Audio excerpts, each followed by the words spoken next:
تو اس سے جو ان کے جو افغانستان میں پیس پروسیس ہے اس کو نقصان پہنچ سکتا ہے.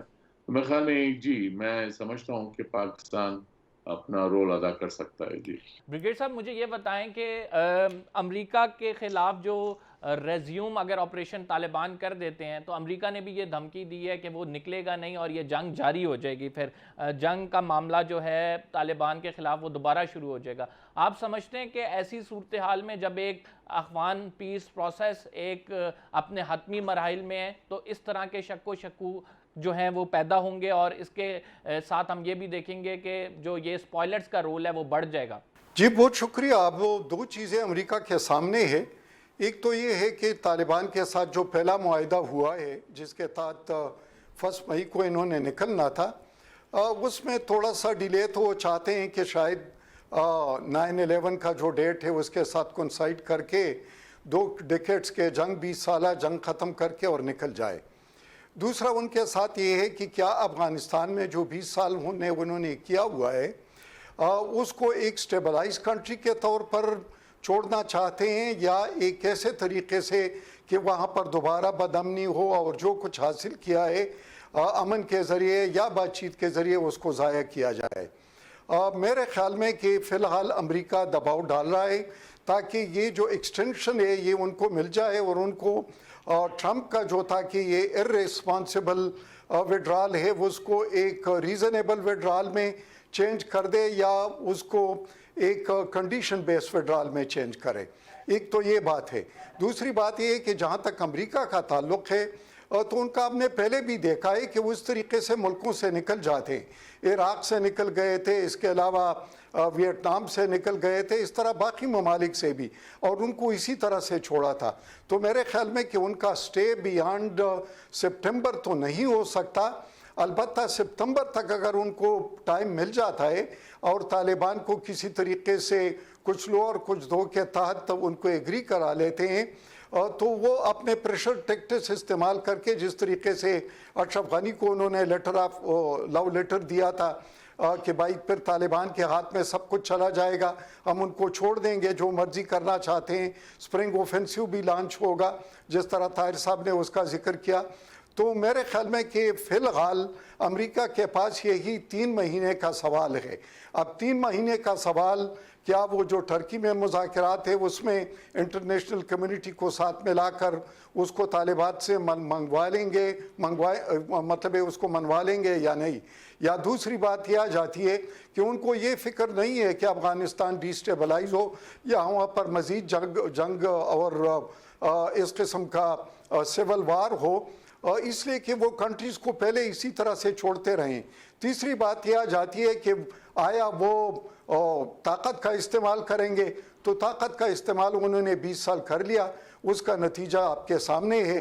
تو میرے خیال میں that will be foolhardy on the part of President Biden کہ اس کو مطلب ہے وہ جو سرج والی پالیسی ہے یا دوبارہ مدر آف آل بم والی پھینکتے والی پالیسی ہے یا نان اسٹیکٹرز والی پالیسی ہے اس کو پرسو کر سکیں. بلکہ اب جو وڈرال ہے جی سعد صاحب یہ جو آپ تمام باتیں کر رہے ہیں آپ بالکل صحیح فرما رہے ہیں، لیکن ہم اس سے پہلے یہی ڈیبیٹ کر رہے تھے کہ اگر ان 3 مہینوں میں صورتحال مزید خراب ہو جاتی ہے، دونوں کی جانب سے جو ٹرمز اینڈ کنڈیشن رکھی گئی ہیں ان کو پورا نہیں کیا جاتا، تو اس صورتحال میں کیا مستقبل دیکھ رہے ہیں آپ پھر؟